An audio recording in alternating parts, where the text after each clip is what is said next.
This video will show you how to use TweetDeck, which is a nice tool when you want to participate in a Twitter live chat. You can see everything going on.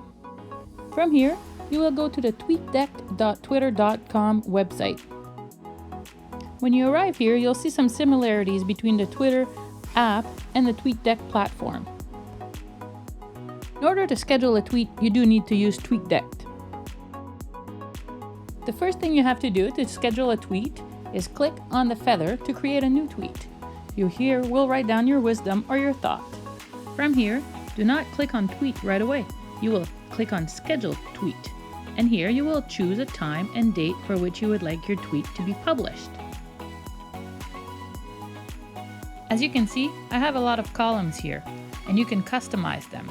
I love keeping my hashtag Brilliant Labs live there all week, so I can go read and make sure I don't miss anything.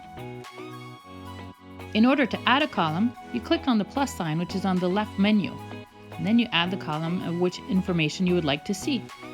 Here, I added the column with the scheduled tweets, so I can see what tweets I have scheduled. From here, I can go remove my tweet example that I had showed you earlier by clicking on the little garbage can. I like to keep my notifications to see what's trending, and also I'd like to be able to send personal messages out on Twitter.